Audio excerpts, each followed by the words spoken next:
What up, y'all? John Murray here, and I want to say thank you for tuning in to the YouTube playback of my Facebook Live series, Let's Talk Live. Now, because this version is not live, you won't be a part of the interactive conversation, so don't look for a shout out. You won't be getting one. However, enjoy the Hot Topics dialogue and follow me on Facebook at John Murray World. That's JAWNMURRAY World, so that you can catch a live broadcast and be a part of the conversation. Now, let's join Let's Talk Live, already in progress. All right, let's talk about some things. Rest in peace to R&B great James Ingram, who died today at age 66 after a battle with brain cancer. He decided to keep his battle with brain cancer quiet. So many people don't like to expose their battle with cancer. I'm not sure. First, I pray to God that I never have to go through cancer. But if, I do, I don't know if I want to go through it privately. And I think I would want folks kind of rallying behind me and praying for me. But you never know. So, we lost a great one. So many, good songs. I saw him at I think we were in St. Lucia Jazz Festival. Rest in peace to him. Prayers to his family, friends, and all his fans. And such a tragic story about what happened to Empire star Jussie Smollett in Chicago. He was a victim of a hate crime. Attacked by some Make America Great people. It was a racist, homophobic tirade. Physically assaulted. They tied a rope around his neck. I mean, just unthinkable what he endured. And so, I'm rallying for justice for Jussie. Nobody should ever have to go through what he went through.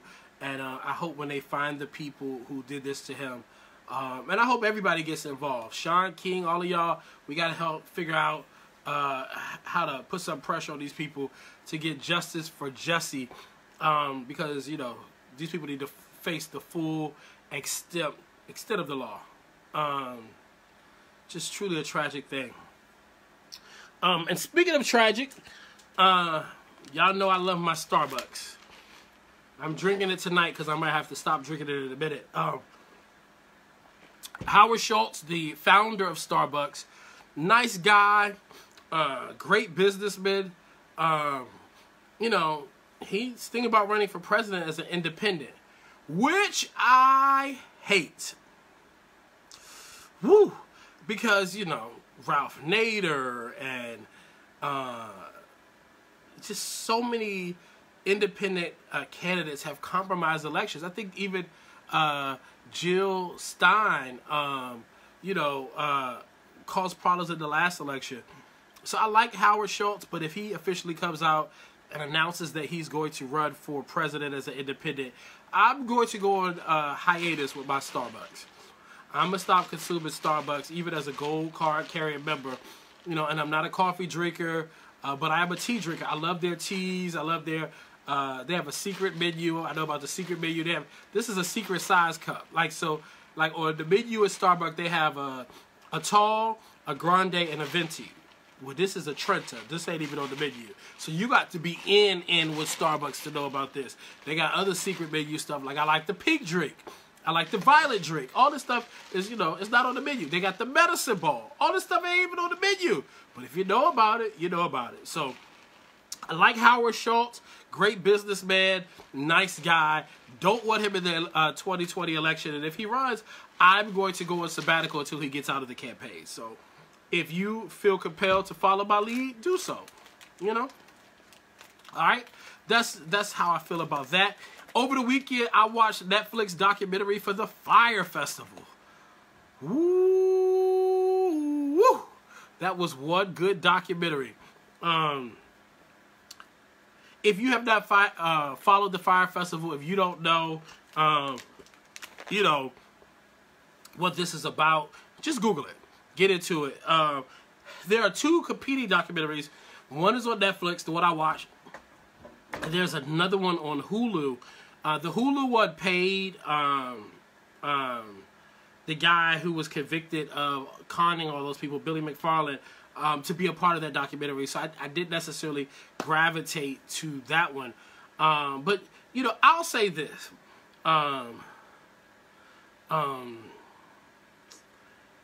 You can tell the Fyre Festival was a festival that was geared to a predominantly white audience.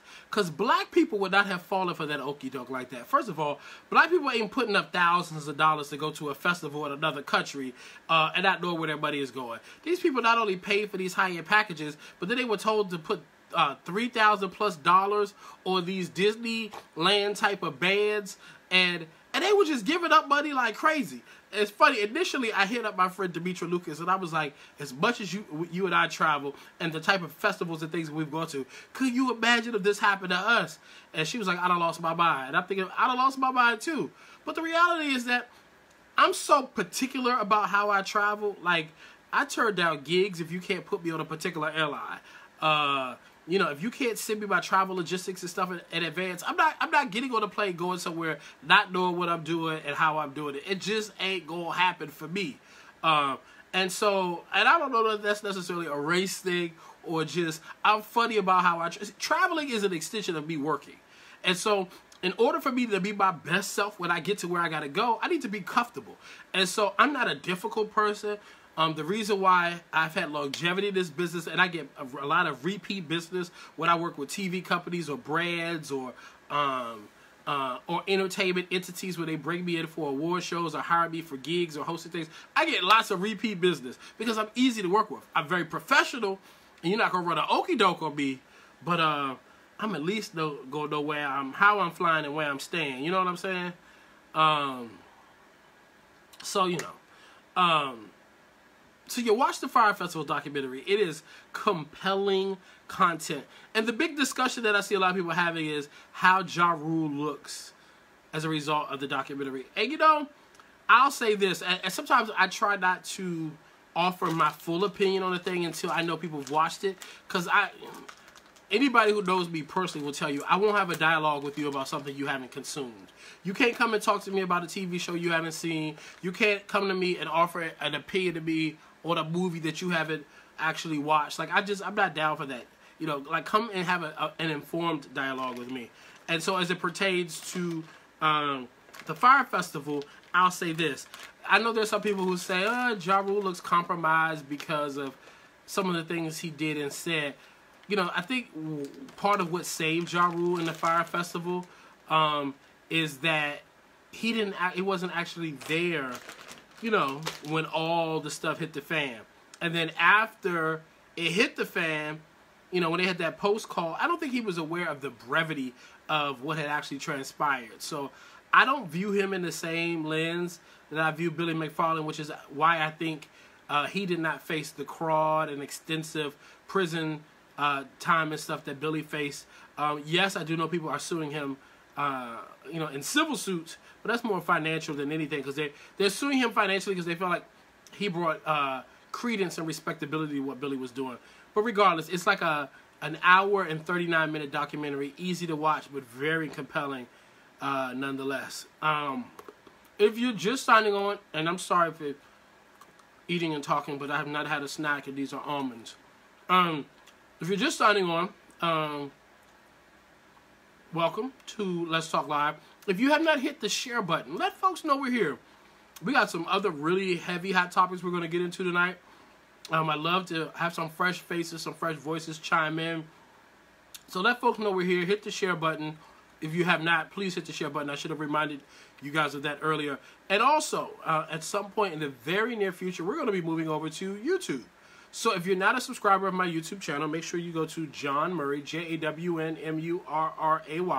and hit the subscribe button. And also follow me on Instagram, because, you know, I tell pretty good stories on the ground. You know what I mean? All right. Speaking of documentaries, okay, almonds are a little loud, so I'm going to chew these last two, and then I'm not going to talk with almonds in my mouth. But I also finally watched the Quincy Jones documentary on Netflix. And that is an exceptional documentary. If you have not watched the Quincy Jones documentary on Netflix, do yourself a favor and watch that documentary. So much music history, so much you learn about him. One of the most impressive aspects of the Quincy Jones documentary was learning how Frank Sinatra went and fought for civil rights in Las Vegas. Like, black performers and stuff couldn't sleep or walk through the casinos at the venues they were performing in. They'd have to go through the kitchen. And then finally Frank Sinatra was like, enough is enough. You shouldn't have to go stay over town at the Black Hotel. You should be able to stay in here with me.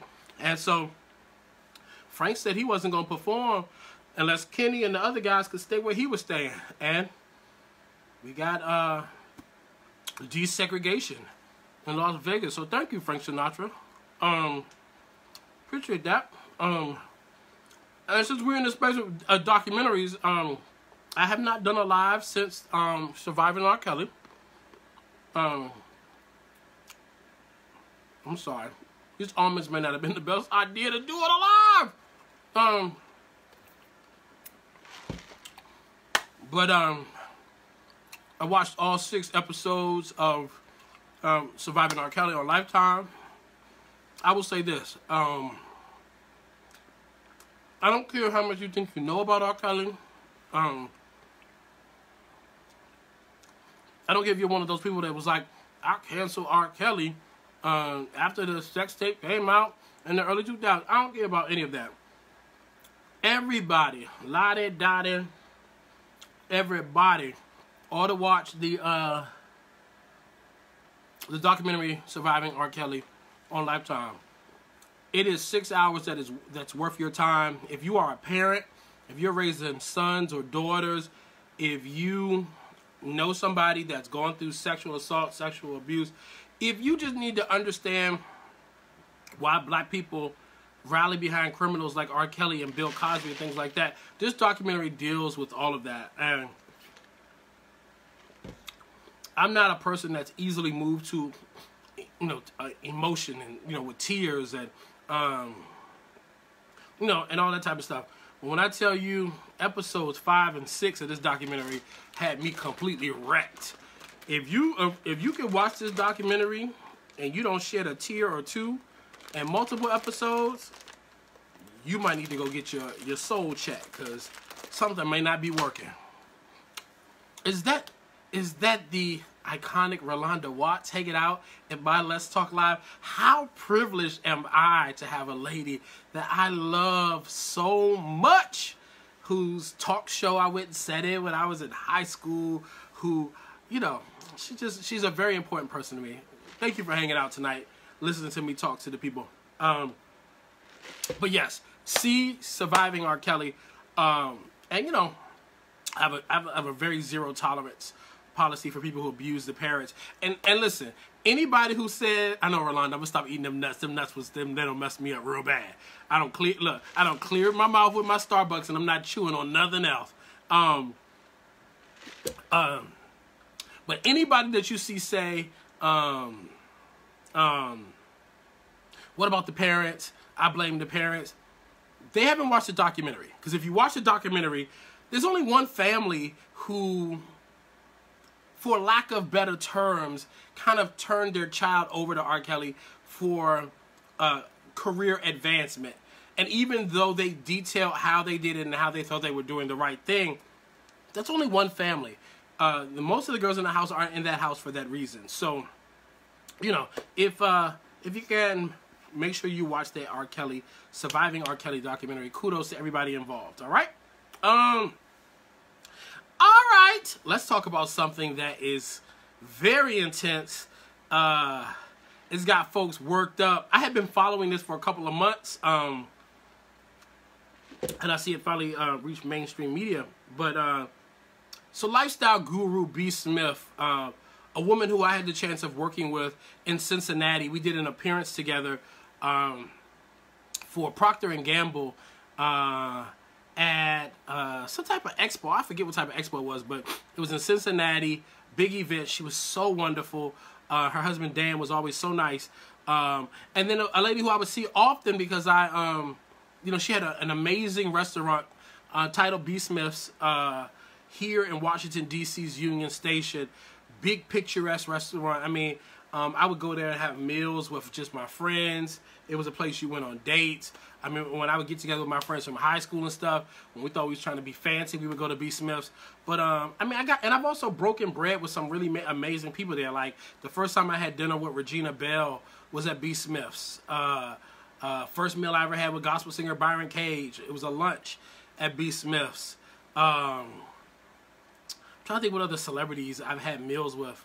I've been to a couple private, you know, Shishi Poo Poo events. I think Uptown Magazine used to do a Congressional Black Caucus event at B. Smith. So I've always been fond of B. Smith. I remember growing up seeing her on TV, and people like to call her the Black Martha Stewart because, you know, people like to have a term and a description for people.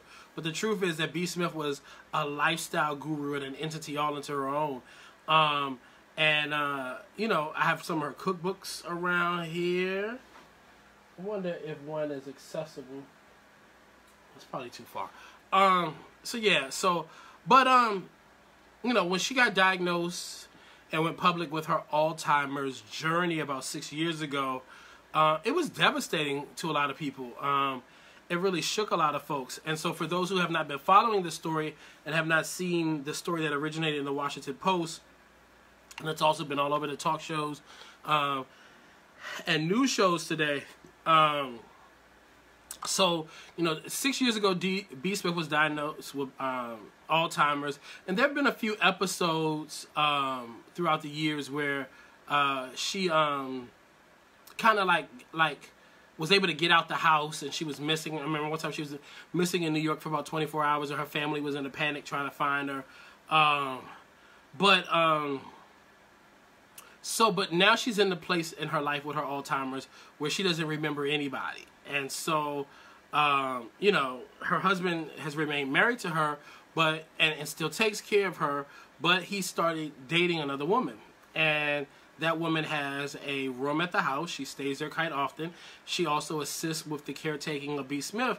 And Dan, her husband, you know, had kind of been public about the fact that while it may be odd to some people, you know, as a caretaker, you can't put your life on hold and completely not, you know, move on with your life and not date or anything like that while trying to take care of a person that you love. And so it has a lot of people split down the middle. Some people feel as though people who have been caretakers, people who have had family members that have dealt with Alzheimer's and other issues, feel as though, you know, knowing and having compassion for that journey, they know what it's like to, you know, want to, you know, have a semblance of your own life while taking care of somebody else's who doesn't even know who you are. And then on the other hand, there are people who are like, oh, you know, your vows say till death do you part, whatever, whatever. You know, it's a very complicated issue for me.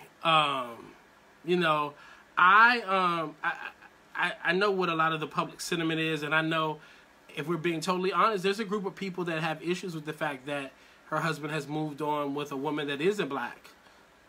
And I've seen a few people make the comment, well, she built a fortune and now he's living off of it with some other woman. The reality is they built that fortune together. Anybody that really knows that couple knows that Dan was as instrumental in B. Smith's success as a lifestyle guru as she was. He was the business force behind her talent and her gift. But it's an interesting story. I don't have a definitive point of view or this, because I kind of see it from both sides. I can see why people would be uncomfortable with this dynamic, but I can also see why a man who, you know, who after taking care of his wife for, at that point, 5 years, could start dating with somebody else and fall in love, because the reality is he's legally married to B. Smith, but B. Smith has no idea who he is. She just knows that when she wakes up, these people are at her home, and they're nice to her. They have conversation with her. You know, so it's a very challenging dynamic. I kind of, you know, I'm kind of in the middle of it. And, you know, I know a lot of you guys fall into the traditional, where the marriage vows say till death do you part, and sickness and health.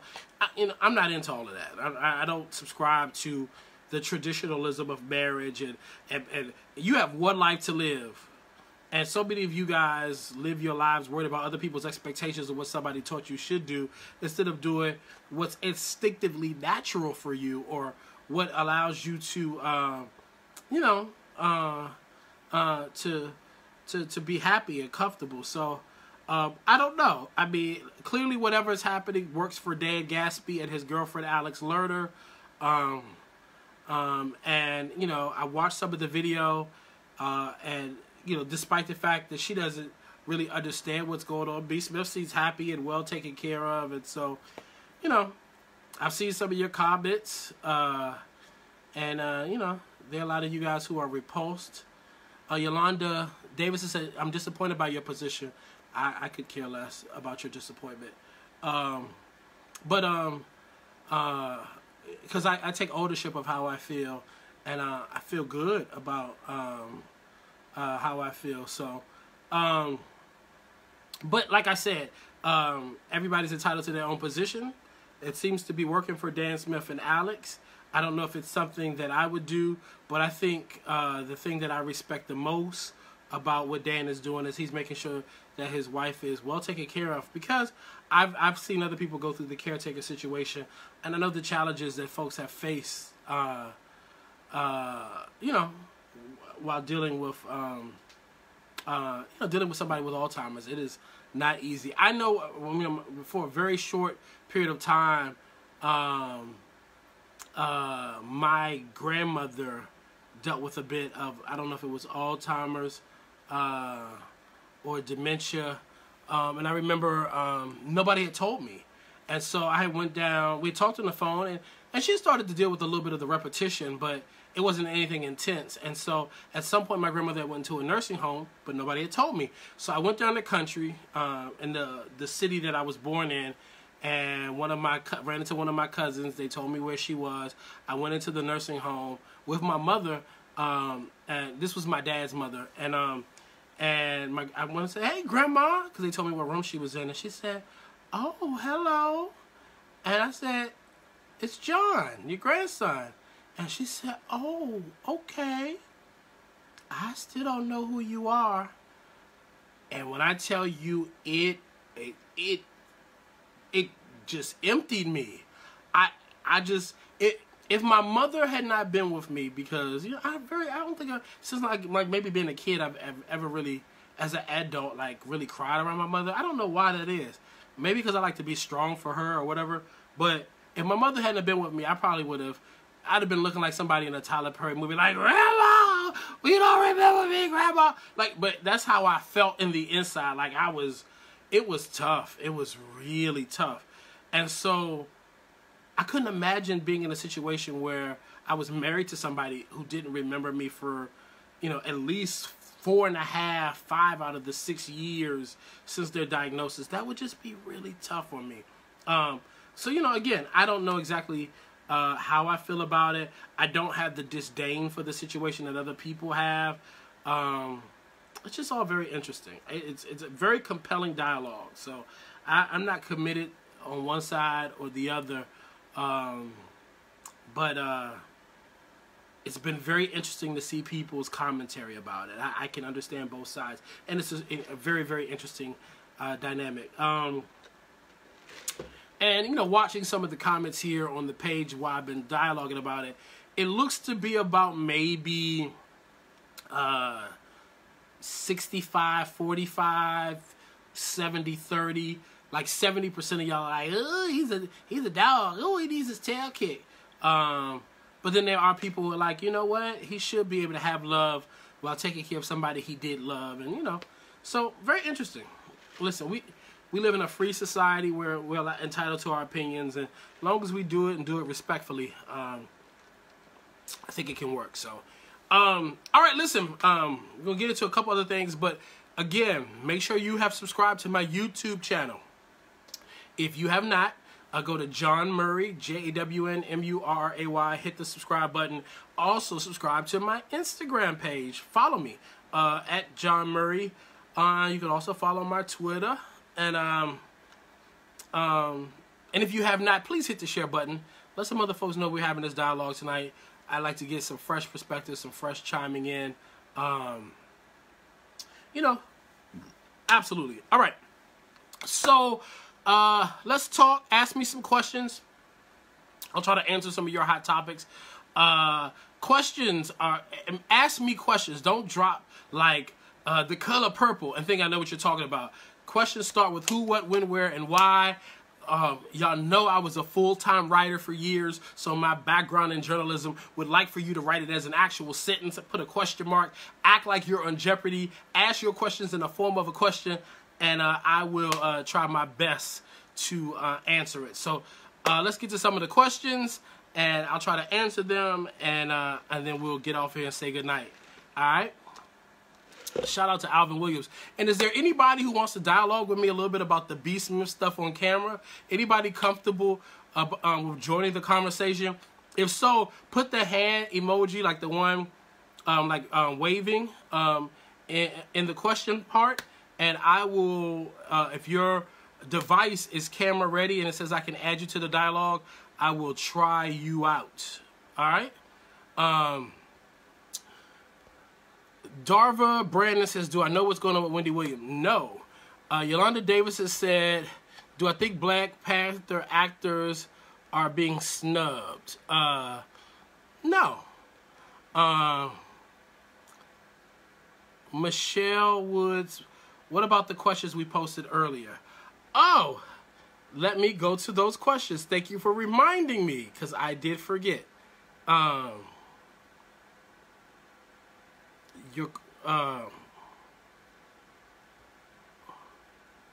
Oh, there were a lot of questions. Okay.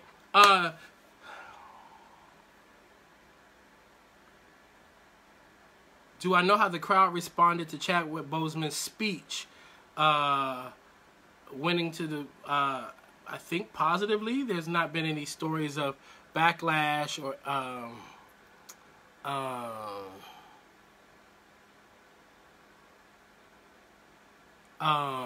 yeah, I'm sorry. I'm reading two things at the same time. Did I attend the SAG Awards? No, I did not.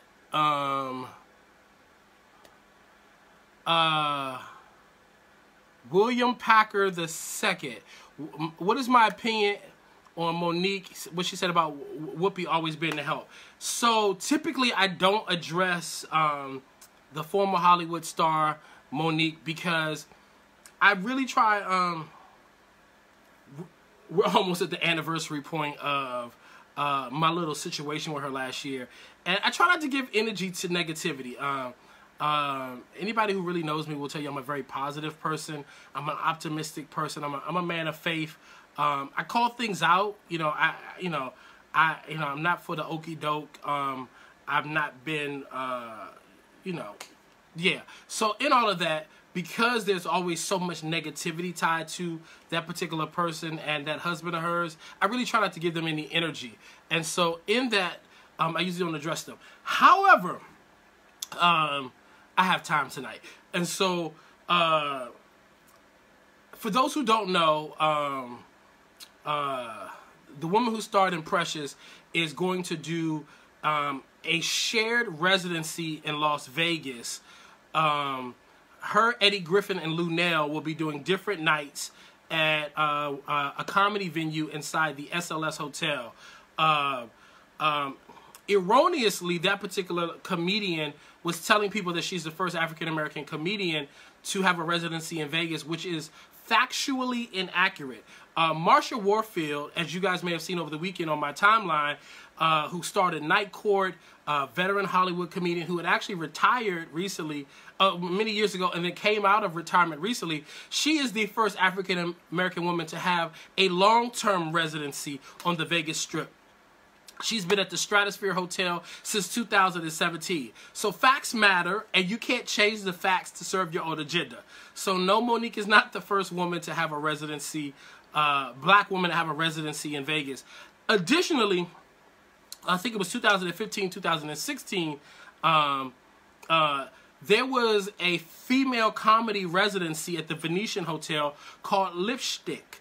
And it was an ongoing residency where various female comics would go in throughout the year and play shows.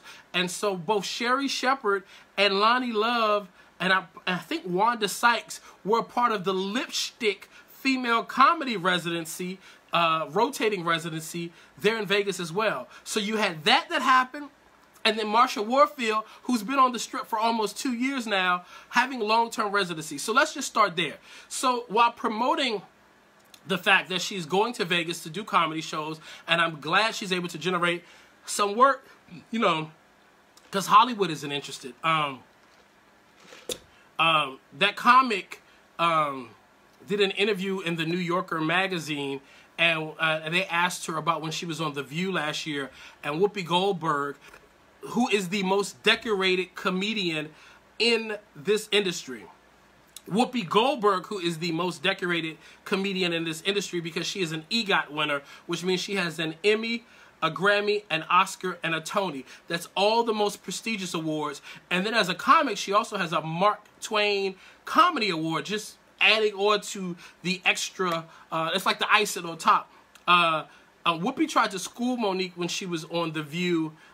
It didn't go so well. And so now, like Monique always does, you know, either annually or biannually, when she's attempting to promote something, she tears down other successful black people in her means of keeping it real or trying to help the culture or whatever the reason she is. And my whole thing is, if you're trying to help somebody, why do you got to tear somebody down? Like, it's the height of hypocrisy. In order for me to try to educate black people, I got to tear down all the other successful black people that was trying to keep me from becoming blacklisted.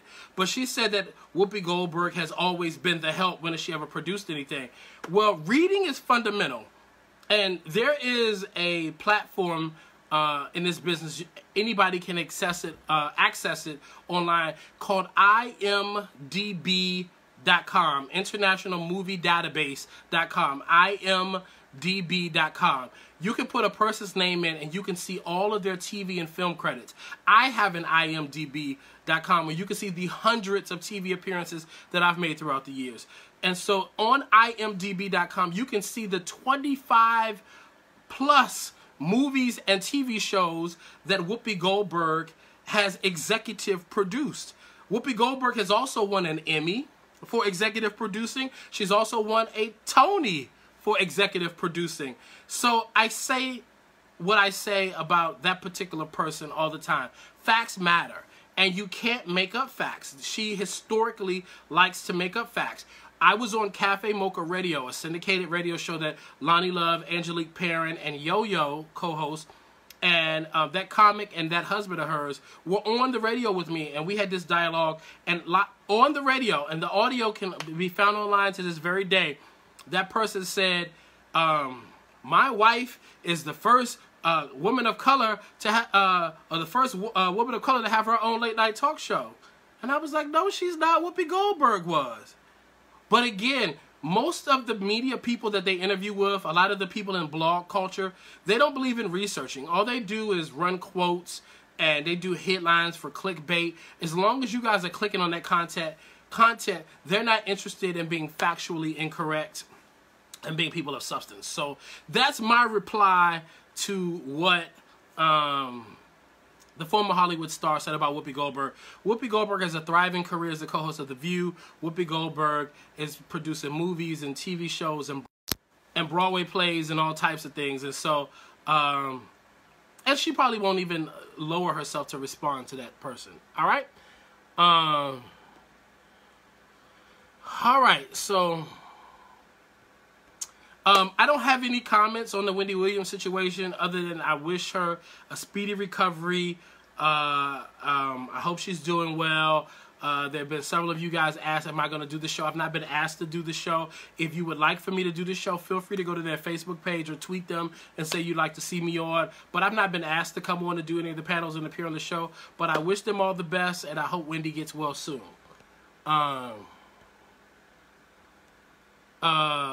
What do I think about Nia Jax being in the Men's Royal Rumble? I thought that was really cool. That's wrestling talk for those who don't know. Have I seen Erykah Badu's comments about R. Kelly? I have. They were disappointing. Where will I be hitting during the award show season? Only places that I have gigs. I don't go to award shows just to go because Award shows aren't made for they're made for television. They're, you know, they're no fun unless you're nominated and stuff. All right, try to read all these comments. I'm sorry.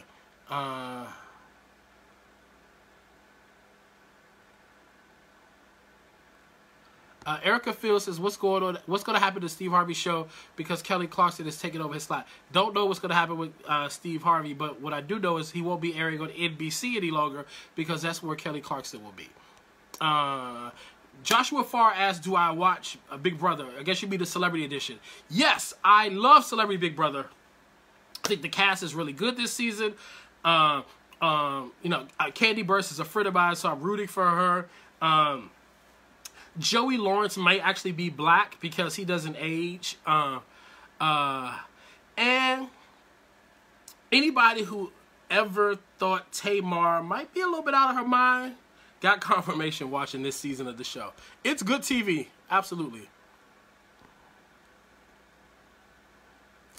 Trying to read, hold on. Oh, I had kind of paused the comments when I was talking about the former Hollywood star, so I'm having to catch up on a lot of this stuff. Hold on.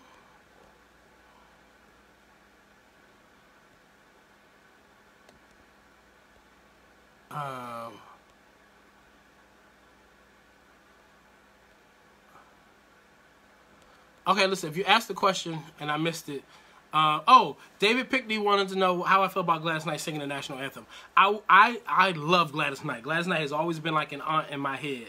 However, I would have preferred if she was not singing the national anthem at the Super Bowl. So yes. Okay, Tish Gaines had a couple questions. What are my thoughts on Kamala Harris running for president, and is she really for us? Kamala Harris could not be more for us than anybody you've ever met. She is an amazing woman, a great senator, and if you watched the CNN town hall last night, your confidence in her ability to be a contender for the candidacy of the United States certainly should have been heightened. I have no idea what Steve Harvey and them think about Lori Harvey dating Trey Songz. Adrian Lopez, good to see you, my friend. Always good to see you and have you in the house. Let's see. Just going back through some of the questions some of you guys submitted earlier. I've covered that. Jussie Smollett, I covered that. B. Smith, we just did. Whitney Williams, we just did. Lots of Whitney Williams. Tisha and Dwayne. I don't know all that's going on with Tisha Dwayne, but I like Tisha Campbell Martin a lot, and I hope that, you know, I hope that they can go ahead and get a divorce and move on because she's a great woman.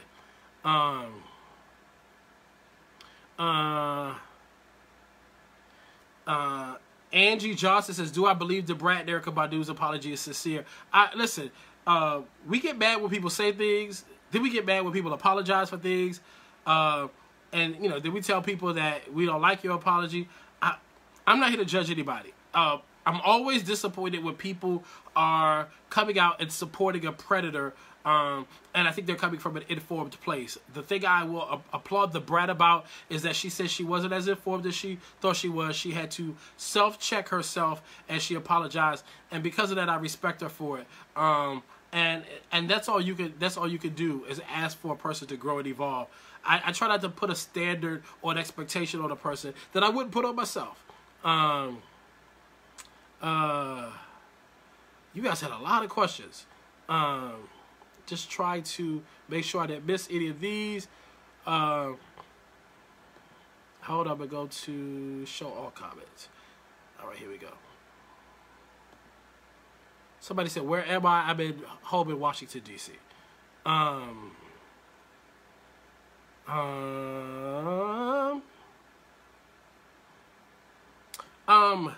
So yes, Yolanda Davis said Rams are Patriots. I'm taking a knee to the NFL.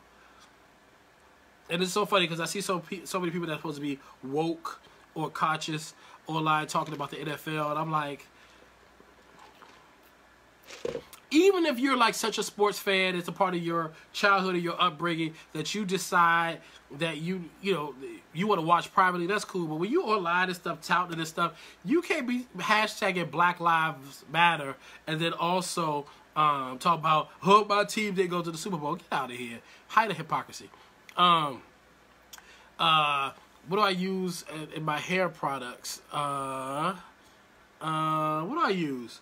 I just wash my hair with Moroccan oil, shampoo and conditioner, and then I use the sponge on it. That's it. I don't use any other product in it. Gwen Kelly said, checking it late, will there be a replay? Yeah, when it's over, it stays on the page. If you hit play again, it'll replay for you. I'm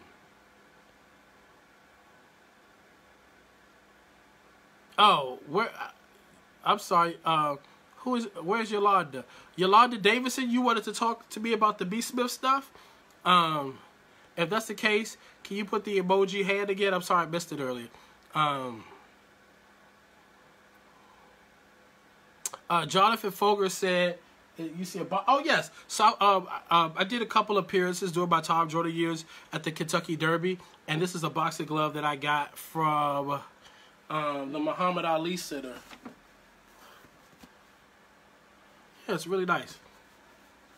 If y'all ever see anything on the bookshelf, y'all want, excuse me, let me know. All right, Yolanda, let's see here. Bring Yolanda on camera. It says it's adding you, Yolanda.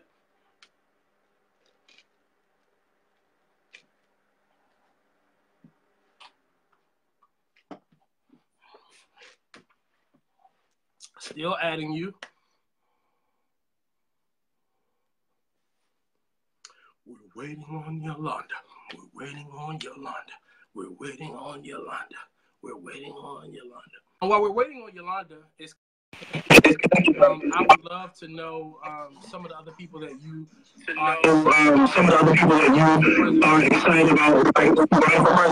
We gotta figure out a way to turn. The feedback down.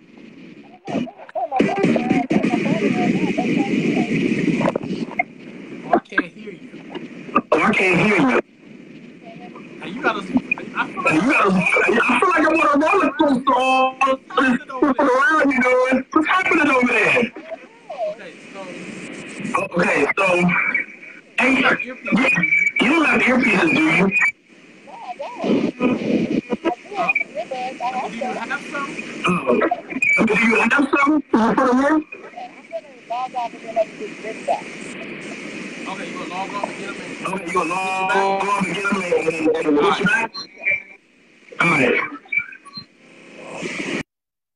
I can't do the feedback. Oh God. And then here. So here's the thing. You know, everybody got their isms. I don't like to hear my voice. You know, so hearing it in the feedback like that was driving me crazy. I can watch myself on TV, and if I do a radio show, I can listen to it once, because I do go back and try to watch myself to make myself better when I do radio and TV and stuff like that, but it drives me crazy a little bit. Somebody asked me, do I think PJ Morton will win a Grammy this year? I really hope so. He's one of my favorite artists out. People always ask me who are my favorite music artists. My current favorite male artist is PJ Morton. My favorite female artist is Avery Sunshine. I just need a record from the two of them, like together. It would just be really great. All right, so we're gonna wait for Yolanda to get her earphones in so we don't have to have that horrible echo. And I'm gonna talk to her. Is there anybody else that wants to go on camera really quickly? I don't know about the Chris Brown merchandise. A bunch of you guys are asking about it. I'm sorry. I don't know anything about it. I just don't have anything. Sorry.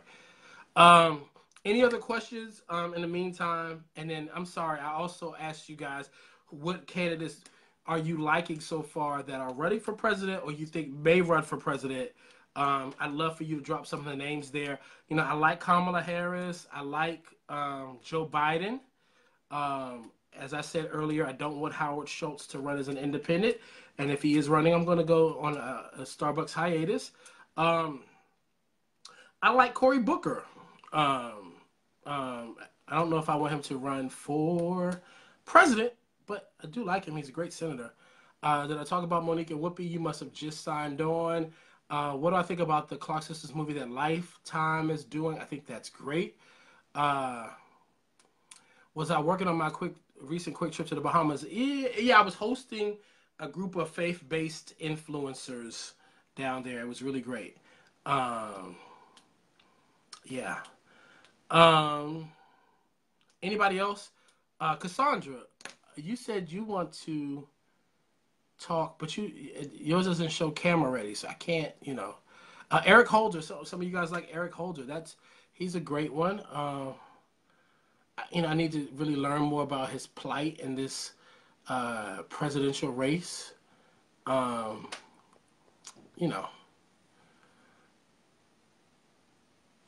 think that both Cory Booker and Stacey Abrams would be great VP picks for Harris. Well, you think they're running for president of the BET Awards? It's about the president of the United States. Cassandra, your thing doesn't show that it's camera accessible, so I can't add you to the conversation. Okay, let's try Yolanda one more time. Let's see what happens here. Come on, Yolanda. Come on, Yolanda. And I saw somebody said, hold on. Somebody else had said we can go on. Who was it? Alicia Moss. Yeah, Alicia, you can go on camera with me now. In the back of my mind, I'm not giving up on Hillary. Who is this? Foxy Andre of Alston. Hillary ain't running. Have I talked about Tisha and Dwayne? I mentioned it earlier. Watch the replay. All right, Yolanda. Speaking of the BET Awards, are any of you all watching MSNBC on the weekends? I call it BET on MSNBC because you got Joy Reid in the morning, you got Candace Gibbs in the Gibson in the afternoon, and then you got Al Sharpton in the evenings. Saturdays and Sundays on MSNBC just got blacker. No answer from Yolanda. Okay. I do not want Hillary Clinton to run for president. She's an awful candidate in this phase of it. Who was it that said that they could go on? Alicia, I'm gonna try you. See what happens. Somebody likes Julian Castro.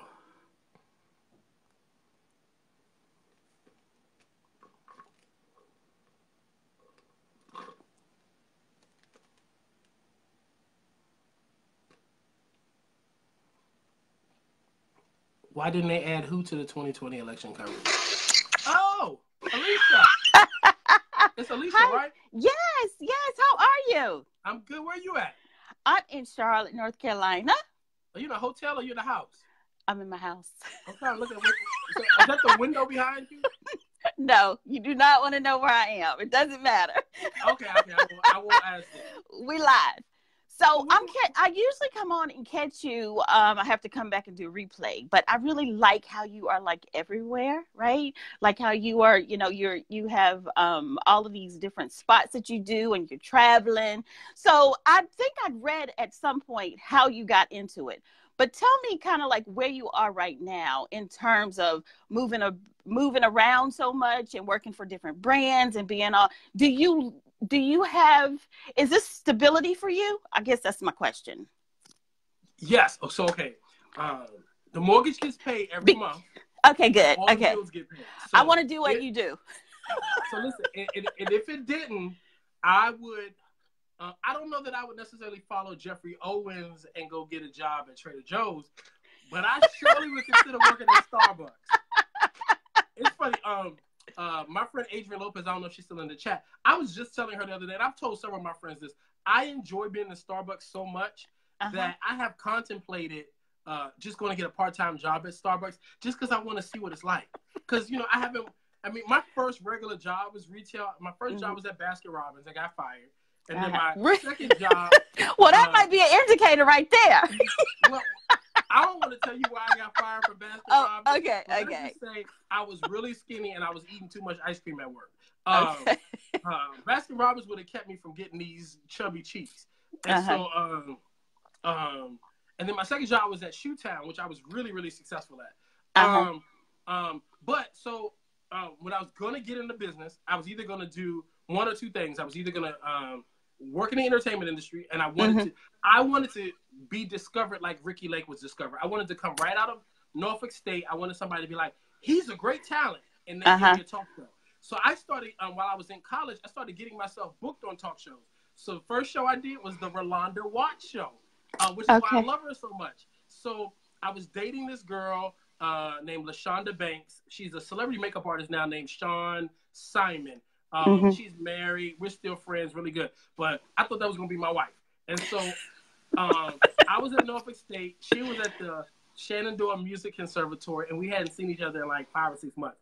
And so I was sitting in the dorm room one weekend. It said, what did it say? It said, are you missing the one that you love? Well, call 1-800-ROAST. We'll reconnect you with your first love. Really? I called 1-800-ROAST show, and they brought me and LaShonda to New York. We did the Rolanda show, and the R&B group Solo serenaded us. It was a good time. Really? We went to the Motel Cafe for dinner. So I thought, okay, cool. Rolanda's going to see me. She's going to be like, he's got that thing. They're going to give me a talk show. Then I realized it didn't work that way.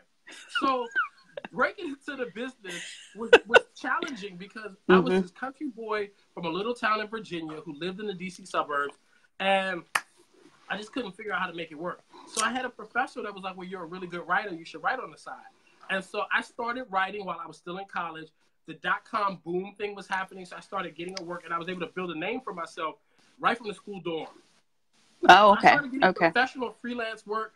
I started an online newsletter, all that from a dorm room. And so my writing career took off. It opened doors for me. Like, I traveled the world. I got to see the world of somebody else's dime. And because I was able to make a name for myself, part of the reason that I was able to establish a lot of the high-profile relationships and friendships that I've been blessed to have is because people like me because they respected my work as a writer. Right. My writing work is how I ended up on the Tom Joyner Morning Show for 6 years. Okay. It's how I ultimately started doing television. But in like 2011, 2012, I was really burnt out. I was doing 100,000 frequent flyer miles a year. And for people who don't travel, that translates into I was home sometimes on a Wednesday and a Thursday. Wow. That's a lot of travel. All month long. And then there would be stretches where sometimes I would get like 2 weeks off. And during the holidays and stuff, I would slow down enough to like be around I never missed like Thanksgiving and Christmas and stuff like that. Like I wasn't that obsessed with work, but I was focused on my vision and stuff. So like I was at the Tom Joyner Morning Show and AOL at the same time, one for 7 years, one for 6 years. And I was burnt out, and I realized none of that was getting me closer to my first love, which was television. And so I walked away from all of that. I lived on my savings. I was a little bit depressed. And then I thought about taking a corporate job. Because I started doing some TV stuff. I started doing CNN, started doing HLN. And there's a lot of behind the scenes things that happen in the business that you can't necessarily talk about. Because I'm not one of the people, like every time I'm in a meeting at a network, I post a selfie like over here at the E Network for this meeting. Right. Then you'll be looking like, well, what's coming from the meeting? You know what I'm saying? Right. And so, but I shot a pilot for HLN. I literally tested with every female in the CNN building. And we shot variations of this pilot over 6 months. And then they had an executive shakeup at CNN. And the new executive, Jeff Zucker, decided he hated all the pilots. So my show didn't get picked up. And so I was doing all this TV. That's what I started doing Wendy because I was on HLN so much. Wendy used to watch HLN, and so she asked her producers to book me. And so it was a great time. But then it wasn't necessarily translating financially, and I was still having to write. That's the key. To supplement, to supplement my income. And I was really starting to resent my career as a writer. I would go places and go to parties and stuff, and they'd be like, "This is Jawn, he's a writer." I'd be like, "No, I'm a writer and a TV host." Because, like I was talking about IMDb earlier and saying people should go look at Whoopi's page so they can see how foolish Monique sounds when she says that she's never produced anything. Like, if you go to my IMDb page, there are probably 300 or so TV appearances there. And so, but because I've not had a full-time TV job, you know, it's not John Murray of The View or John Murray of the such and such show. Right. You know what I'm saying? And so I'm just John who pops up here, there, and everywhere. Are you going to be at the Stellar Awards? I've been approached about two potential gigs at the Stellar Awards, so very possibly. So okay. If so, we'll have to meet in person. And I love Vegas, so anytime I can come to Vegas, it's a good time. But in 2014, I almost walked away from everything, and I almost took a full-time job doing publicity at a record company because a lot of my friends were shifting from being talent and being media personalities and going into the corporate space. And what kept you from doing it? I got a call to come co-host The View. And I was like, well, maybe I shouldn't take this corporate job. And so I decided not to take the corporate job. I went and co-hosted The View, and The View literally changed my life. I went in there. It's the only time I had ever been nervous doing television. Because I had watched The View. I had watched pretty much every because of Whoopi in college. Now I was a fan of the show because I like conversation. Like, I'm a really good dinner guest. Like, you put me in a good. Did you think they were gonna get you in the conversation? Do you think they were gonna corner you down? Because I was a hardcore fan of the show. I got to work with Barbara Walters 2 weeks before she retired. So that part was very like, wow, I get to work with Barbara Walters. And the producers prepped me before this. I guess I can say now that she's retired. Barbara wasn't necessarily as nice off camera as she was on camera. So they had warned me that I may not have a good experience with her. Was she business oriented, just real to the point? She just wasn't nice. She just wasn't. And the older she got, the less nicer she became. But here's the thing. I pride myself on being able to break through with people with challenging personalities. Like, I don't have a lot of people that I genuinely dislike. And if I genuinely dislike a person, I'll tell you why. So I was a super fan of the show. And I was in this club of people. Like, it's not an official club, but like me, Arsenio Hall, Morris Chestnut, Omari Hardwick, like all these guys who watched The View religiously from the beginning every day. So it was just a lot of pressure. And I was at a making or breaking point in my career. And so I went in, I was nervous, but I got there and we were in the Hot Topics room and they give you these big packets. They look about as thick as this book. And you thumb through the packets and you find the topics that you identify with the most. And so Barbara was like, oh, topic 264 is heaven real? Because the movie Is Heaven Real, which was Devon Franklin's movie, had just come out in the box office, and it superseded all expectations and did like 30 million. You're just trying to call me. It superseded. And, tell them you got Alicia D on the line. Tell them that they gotta wait. I'll call her back. So it did like 30 minutes. So that was one of the big hot topics. So I leaned over and said, Miss Walters, I said, that's right, because you did a 2020 special about Is Heaven Real, right? And she said, yes, dear. I did do that 2020 special. So here's the thing. The best way to win Barbara Walters over is to mention 2020. Right. And so then I went on air and I made a joke about after she retired, she and I were going to go to Vegas and elope because she was down with the swirl. And she just started laughing. I said, come on, Barbara. You know, I read Audition. I know you like black men. And the audience went crazy. And so. Wow. And then one of the segments that Sherry was supposed to lead, she told the producers, don't let John read it. And they were nervous, like, oh, no, but it requires teleprompter. And she was like, he'll be fine. And they were nervous. But I did the segment and it went well. So at the end of the show, the producers started running over to me and they were like, you were great. You were great. And I've been in the business long enough to know that people will tell you that, but they don't mean it. And I was like, oh, thank you. You know, I was respectful. And then when I got on the elevator, Whoopi and a couple other executives had asked me a couple questions. And then when I got down to my dressing room, the hair and makeup team came in. They was like, yo, you killed that. And I was like, was it really good? They were like, no, for everybody was going crazy. And I was like, wow. Then I got a knock at the door. Knock, knock, knock. And I answered. It was Whoopi. And she was like, hey, can I talk to you for a second? And she had her manager, Tom, with her. And she said, listen, kid, I don't like when they book men to co-host the show. Usually I hate it. It throws the rhythm off. She said, but you've got something special, and you are exceptional, and I really enjoyed working with you. And so I was like, whoa, you got an EGOT, and you enjoyed working with me? And so then Tom was like, I've worked with Arsenio and Dennis Leary and this one and that one, and you're really special, and could we toss your name around in some of the shows and stuff we're trying to shop? Funny enough, they were shopping shows because she executive produces, unbeknownst to Monique. Right. And so I was like, yeah. And then when Whoopi and Tom left my dressing room, I closed the door and I cried like a baby. Because I was just like, that was an opportunity. Because here, it wasn't even the opportunity for me. It was the idea that here I was a few days ago, ready to take a corporate job and ready to throw in the towel because I just felt like I kept hitting walls and impasses as I was fighting for this TV career. And so Whoopi saying what she said to me was just the fuel to say, you're hitting in the right path, just stay on the journey. And it ain't been easy. I've been really blessed that I haven't had to do anything that I didn't want to do. You know, right. I turned down a lot of opportunities. You've not seen me on anybody's reality show. All my friends don't have reality shows. Coco from SWV. Tawanda Braxton from Braxton Family Values. Does it pay that well? I mean, no, but people do it for the attention. And see, right, the exposure. I never just run to the camera. Like I don't want fame. I want respectability. I want longevity. When I go in and meet with agents and executives, they go, what do you want to do? You know, what area is the area you like to be in? I tell them, I'm trying to be the Black Tom Bergeron. Don't box me in.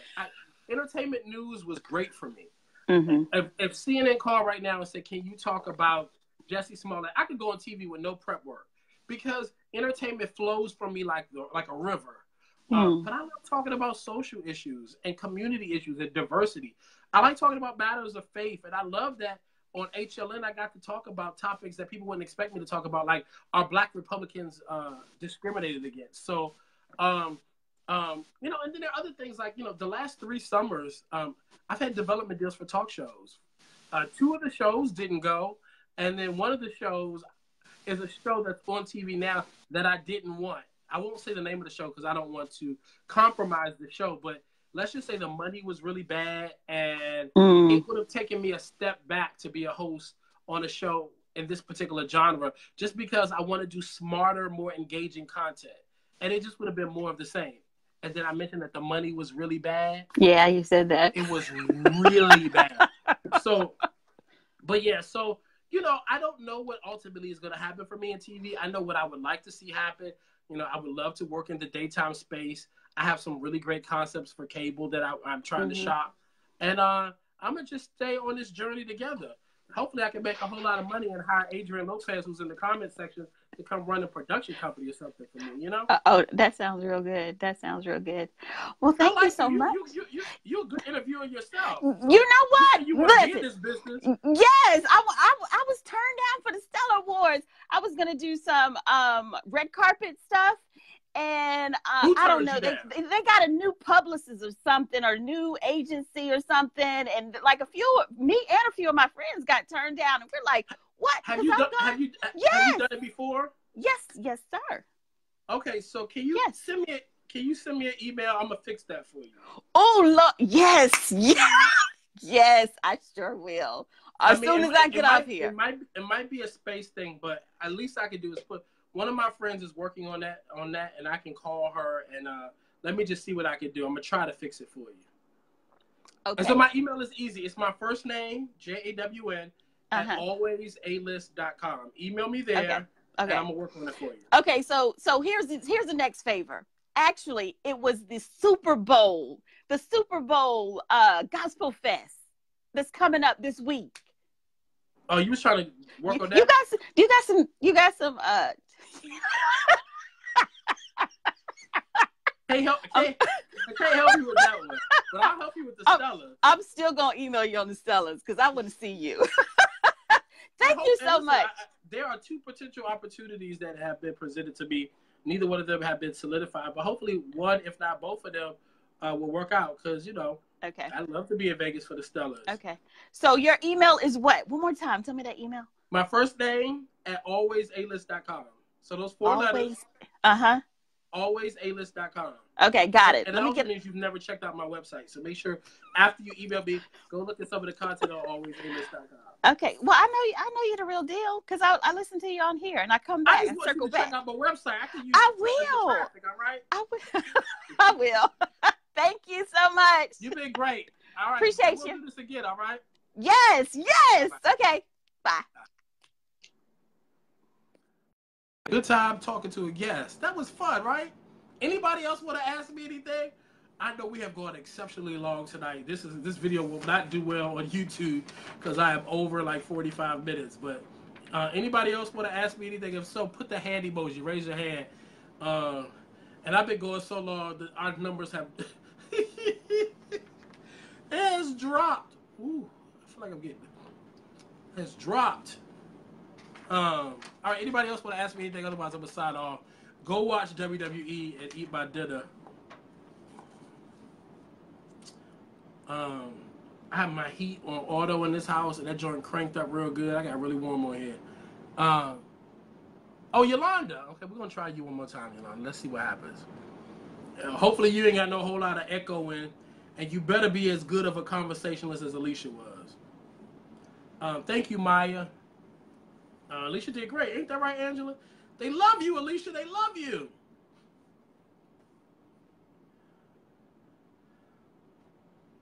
But I'm going to call the Stella person. If you want, y'all keep saying y'all want me on Wendy. If you want me on Wendy, make sure you tweet or Facebook the Wendy people. All right, Yolanda, you're sideways again. I understand why my phone is upside down. This is so ridiculous.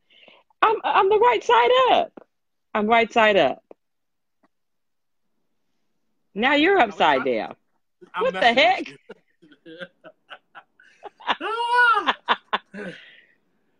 Hi, John. So nice to meet you. Nice to meet you too. So you work. What did you do to fix that thing? You put your earpieces in. I don't know. I got my I put my earbuds in, and I kept flipping my phone around and around. You know, once you got the 7 and they go on to 12, then now your phone doesn't work well anymore. So I don't know. So you wanted to talk about B. Smith or something else? You hear me, Yolanda? Can you hear me? Yolanda, can you hear me? Yeah, but it's like you're on a delay. I'm on a delay? Yes, I can hear you, yes. Okay. So what did you want to talk about? Yes, it's like we're not talking at the same time. I wanted to talk about the B. Smith situation. What do you think about it? Tell me about it. I was the person that said that, well, my mother suffers from dementia. She's had dementia for over 11 years. I was her caretaker. Ooh. She's in a home. She's been in a home now for probably about 9 years. And I know the struggle of taking care of someone that has dementia. And I'm also married. And if I was debilitated and I could not be with my husband the way he was used to being with me, I would not have a problem with him having a mate. However, I would have a problem with him bringing a mate into my home while I'm in it. It doesn't matter that she cannot remember. I don't think it's anything wrong with him having that girlfriend. I don't like how he's doing it and that he's on her social media page with it. I just think it's disrespectful. That's an interesting perspective. Like, you know, as I was saying earlier, you know, I don't have a definitive point of view on it. I think I'm like in the gray area. Like, I get everybody's emotions about it. You know what I'm saying? I get everybody's feelings about it. I think your point of view is a very liberal one. I respect that. Just for the sake of conversation, let me ask you this.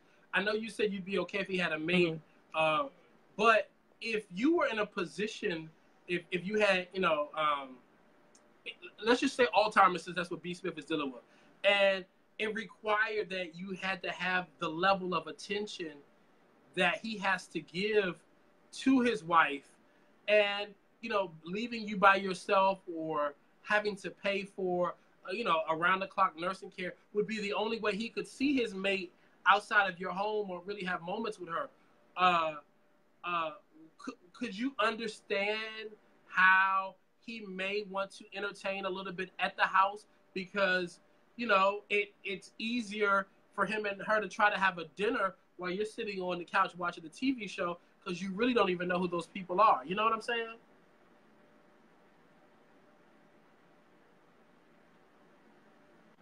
Say I would rather him leave her there with the caregiver and he just go with the woman. okay.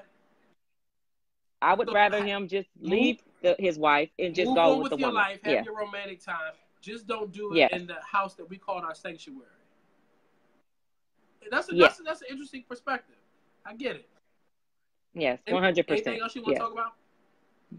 Look, it took you long enough to get you on camera. We might as well talk about a few more things. When you come to LA, I want you to come to my show. I'll be in LA I have next a week. show. It's a quick trip. I'm coming out for an award show, and then I'm staying for some meetings. So I'll be there the 5th through the 8th. Well, my show's on Friday night at 7. I'll email you the fly information. out at like I would love to chat with on you. Friday night. Aww, What type of show you doing? I wish you could come. My show is the Opinionator Show. It comes on Kevin Nash's station, Accelerated Radio. It's similar to what you're doing, but it's just a show. The Opinionators, they call in and we talk about hot topics like you do and some political stuff. I love the political and stuff. Of course, we talk about things. We definitely talk about things. So, and you do it on Friday nights? Yes, so at 7 p.m. Next time I'm in LA on a Friday night, I'll definitely be on for sure. Can you? Okay, I'm going to email you my information. Email from earlier? You said Jawn at alwaysalist.com. Always A-list. Alwaysalist.com. Yeah. And I also wanted to talk about the presidential election, how people are kind of dogging Kamala Harris. I don't like it. I don't know a lot about her, so I can't really speak to her, but people are saying she incarcerated all these black people. And you don't know a lot about your senator? Yes, I do live in. Well, I know that she was Attorney General, and I know that she's a Democrat, and I did vote for her for senator, and people that I know her, but I don't know her personally. Did you get a chance to watch her CNN town hall last night? I watched some of it last night, and I was impressed with the answers that she gave, especially the answer about her being a woman. I was very impressed with what she said. To her history with the criminal justice system, and I think she handled it exceptionally well. Well, that's good. I mean, I think I know she's a professional woman. I know.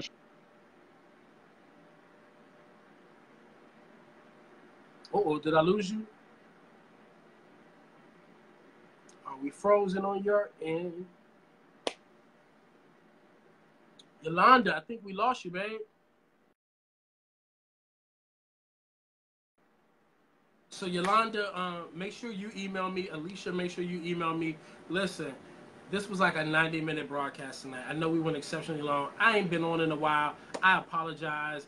I will try my best to be on again, and not next week because I'm going to LA, but definitely the week after that. All right, y'all can hold me to it. If I don't come on, y'all can get on my page and send me hate mail or something. All right, I love y'all. I want to do more video, like have y'all come in and do more video and stuff. You know what I'm saying? I really, really think it'd be great to have more of you guys in the dialogue. All right, so. Anybody who was late, it's a long rebroadcast, but also make sure, and you missed some good stuff. We talked James Ingram, Jussie Smollett, Howard Schultz, the Fyre Festival documentary on Netflix, the Quincy Jones documentary on Netflix. Let me tell you, that Quincy Jones documentary is so good that when you almost die in your own documentary, you know you're giving folks good content. We talked a little bit about Surviving R. Kelly. We talked a lot about B. Smith and Dan Gaspy. Some of y'all got crunk in the comment section, and then we had some really good conversation on video with Alicia and also with Yolanda. Make sure you subscribe to the YouTube channel. I've been threatening it for like 4 months, but this will be moving over to YouTube sometime soon. And then also follow me on Instagram at John Murray. And listen, I launched a website in 2012 called alwaysalist.com. I've had to tell too many of you guys about it tonight. So that means y'all ain't been checking it out. Alwaysalist.com. I needed like 10 of y'all to write alwaysalist.com in the comment section right now so the folks will see it and know where to go. I love y'all for hanging out with me. Thank you for giving up 90 minutes of your night just to hear me talk and get my point of view. And thanks to everybody who hung out with me, Rolanda Watts, and just any and everybody. All right? Appreciate y'all.